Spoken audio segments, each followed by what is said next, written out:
Top 10 Orders of Protection Questions. This article was provided by Christopher Combs in our website category. Orders of Protection on May 7, 2025. Orders of protection can seriously impact your freedom, your record, and your relationship with your family, often before you've had a chance to defend yourself. As trusted Missouri defense attorneys, Combs Waterkotte helps clients across St. Louis, Kansas City, and the entire state of Missouri fight back and protect their rights.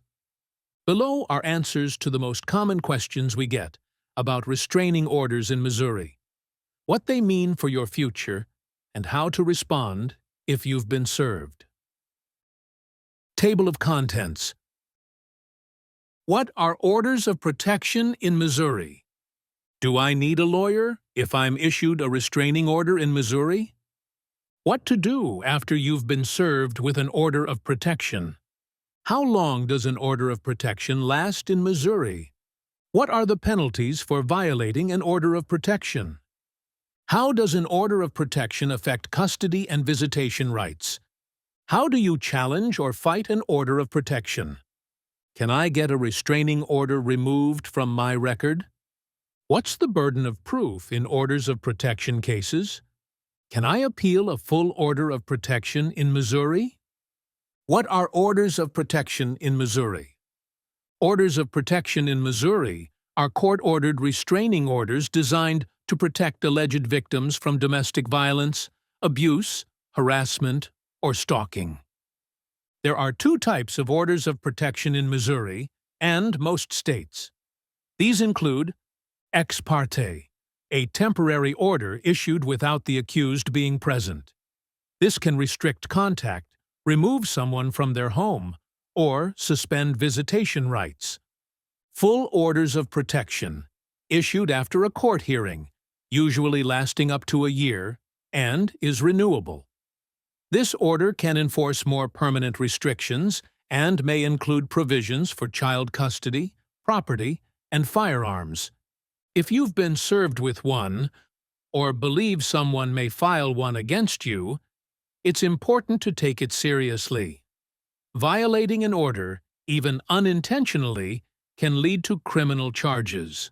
A Missouri Orders of Protection defense lawyer can help you understand your rights and prepare for the hearing. Common reasons orders of protection may be filed.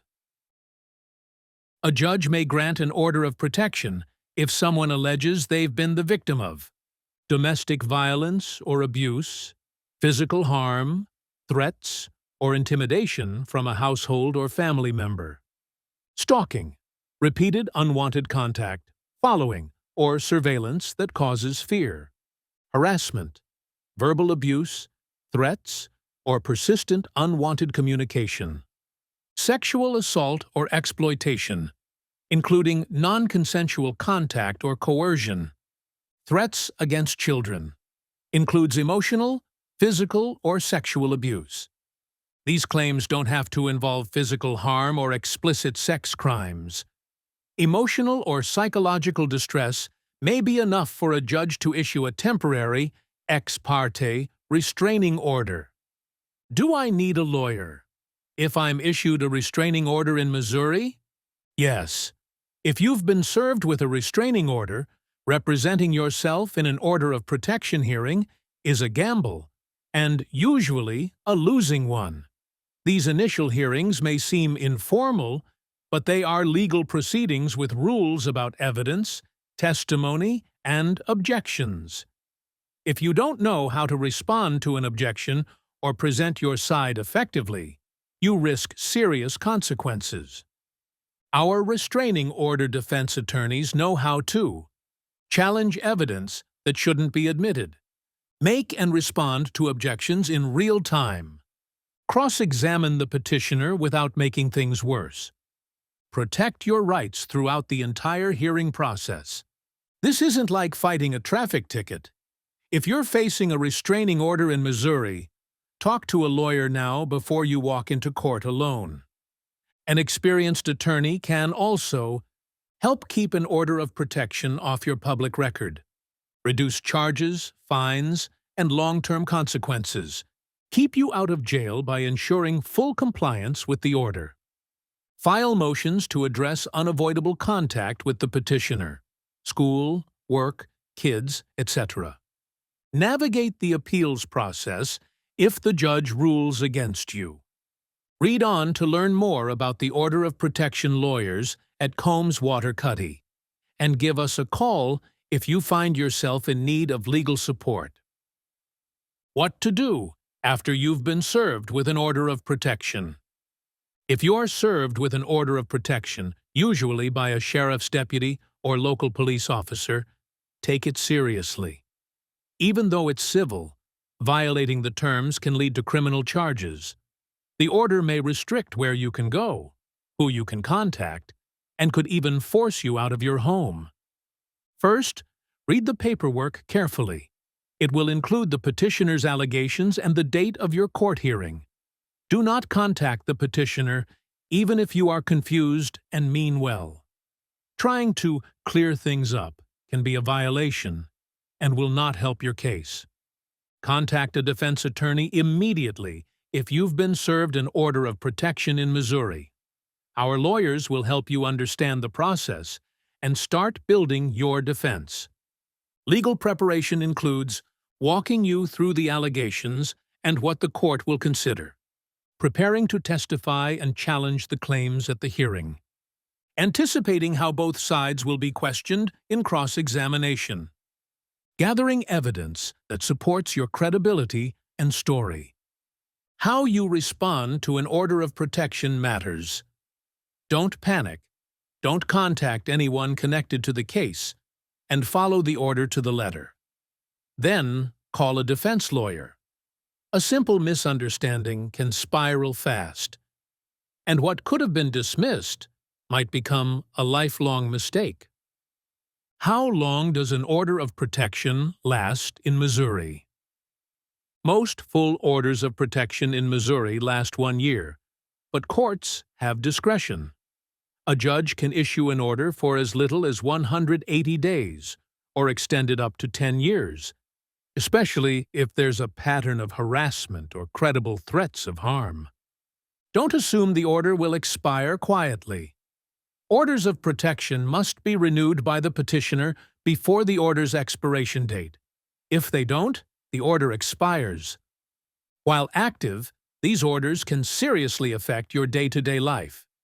They usually prohibit all contact with the petitioner, including messages relayed through third parties, and may bar you from shared public spaces like schools, workplaces, or local community areas. If the petitioner intentionally approaches or corners you, walk away immediately.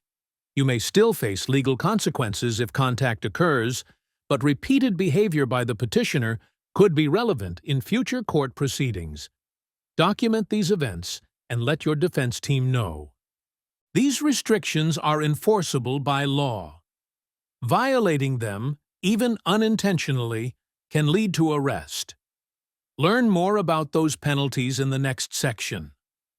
What are the penalties for violating an order of protection? Violating an order of protection in Missouri is a criminal offense, and it's treated seriously, even if it's your first violation. You can be arrested on a warrant, and judges often see violations as a direct challenge to the court's authority. Penalties depend on the circumstances. First violation, usually charged as a Class A misdemeanor, punishable by up to 1 year in jail and a $2,000 fine. Aggravated violations. If the violation involves a weapon, physical injury, or occurs during another crime, it may be charged as a Class D or Class E felony, even on a first offense. 3 or more violations. If you've been found guilty of violating an order of protection 2 or more times in the past 5 years, a third offense is a Class E felony. Even indirect or unintentional contact, like going to the same grocery store, reacting to a social media post, or having a mutual friend relay a message, can count as a violation. The burden is on you, not the petitioner, to avoid all prohibited contact. Courts don't take these violations lightly. If you're accused of breaking the terms of a restraining order, talk to a defense lawyer immediately to avoid jail time and additional charges. How does an order of protection affect custody and visitation rights? If children are involved, an order of protection can instantly affect who gets to see them, even before any formal custody hearing takes place. Judges in Missouri have the power to grant temporary custody, restrict contact, or require supervised visitation as part of the protection order itself. This can happen in two ways. Child orders of protection, filed on behalf of a child. These can immediately block one parent's access and assign full temporary custody to the other. Adult orders involving children. Even if the order is between adults, the court may impose limits that affect parenting time, drop-offs, or any form of communication involving the kids. These aren't permanent custody rulings, but they can influence future decisions in family court. And because the judge only needs preponderance of the evidence, a lower standard than in criminal cases, even unproven or one-sided allegations can lead to major restrictions. Bottom line, if you're facing a restraining order and share custody, the judge can limit your parenting time quickly, even without a full custody hearing. These decisions aren't permanent, but they can shape what happens in family court. How do you challenge or fight an order of protection? Yes, you can challenge an order of protection in Missouri. If you were served with an ex parte restraining order, a hearing will be scheduled within 15 days. The immediate restrictions remain in effect until that court date, where you'll have the chance to contest the allegations against you. What happens at the hearing? At the hearing, both sides can present evidence and testimony. As the respondent, you and your attorney may present evidence such as texts, emails, photos, or videos that dispute the allegations. Call witnesses who can support your version of events. Cross-examine the petitioner to challenge the accuracy or credibility of their statements. Testify on your own behalf to share your side of the story directly with the judge. The judge's decision often comes down to credibility. Staying calm, respectful, and prepared in court can make a major difference, especially when the petitioner's claims are vague or unsupported. Your attorney can help frame your case clearly and focus on facts that matter most to the court. If the court finds the petitioner's claims lack merit or any legal grounds for a restraining order, the ex parte order may be dismissed. Otherwise, the judge may issue a full order of protection, which usually lasts up to a year. Can I get a restraining order removed from my record? In Missouri, you cannot have an order of protection expunged from your record. Even if the case is dismissed, a record of the filing may still be visible to the public, including potential employers or landlords. You may be able to petition the court to seal or remove the record if one of the following applies. Dismissal by consent.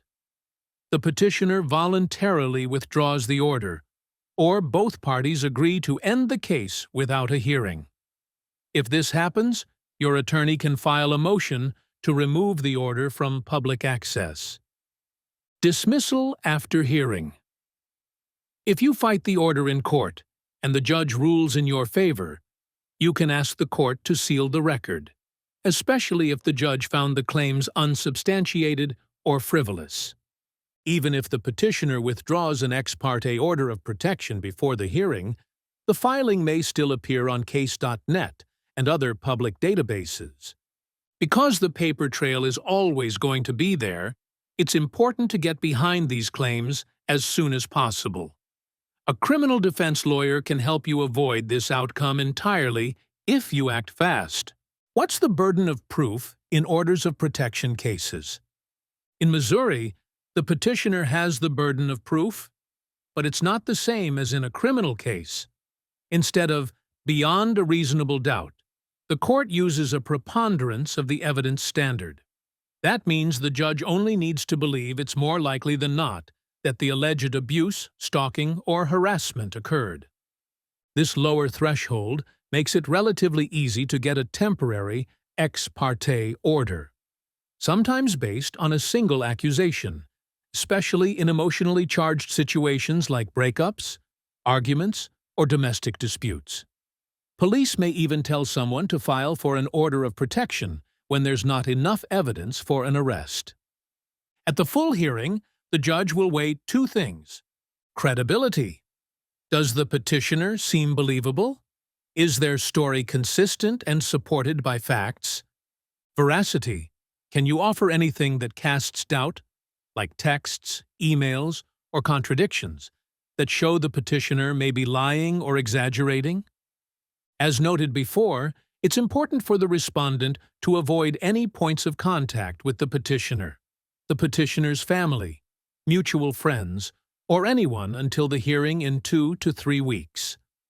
Avoiding the petitioner isn't always simple. You might attend the same school, share a class, work together, have kids in the same daycare, or run into each other through mutual friends. If there are unavoidable points of contact, tell your lawyer immediately. They can file a motion to address the issue. Otherwise, you risk a warrant or criminal charge for simply being in the wrong place. What is burden of proof? You can be removed from your home, lose parenting time, or be charged with a misdemeanor based on very little. That's why it's critical to gather evidence, stay composed, and have an order of protection defense lawyer who knows how to push back in court and is there to help out in these precarious situations. Can I appeal a full order of protection in Missouri? Yes, if a judge grants a full order of protection against you, you have the right to appeal the decision. Missouri law gives you 10 days to file a notice of appeal. This process asks a higher court to review the judge's decision for legal or procedural mistakes, not just whether you agree with the outcome. We break down the steps in this video on how to appeal a restraining order in Missouri. You can also read more about criminal appeals in Missouri for an additional outline. When can you appeal? Most appeals are based on grounds that the judge misapplied the law. If the judge issued the order without sufficient legal grounds or misinterpreted key statutes, improper evidence, hearsay, irrelevant claims, or unauthenticated materials were allowed and used to justify the ruling, i.e., the petitioner's proof doesn't hold up or was exaggerated. Due process violations. You weren't given a fair chance to testify, cross-examine the petitioner, or present your own evidence. Your attorney will keep an eye out for trial errors and protect your rights throughout the process. If an appeal is in order, your defense will have 60 days to file the record on appeal, prepare the appellant brief, conduct oral arguments, and help you through the entire process. Note, appeals don't re-argue your case. They focus on whether the court followed proper procedure and applied the law correctly. If successful, the appeal could shorten the restraining order, change its terms, or remove it entirely. If you think the ruling was unfair or legally flawed, contact a defense attorney immediately to preserve your right to appeal. The clock starts ticking as soon as the order is issued. Why you need a defense lawyer for an order of protection case in Missouri. At Combs Waterkotte, we've defended clients across Missouri in some of the most complex and high-stakes order of protection cases, from domestic violence allegations to custody disputes and long-term restraining orders. Contact our team today or call 314-900. Help to protect your rights, your record, and your future in and out of the courtroom.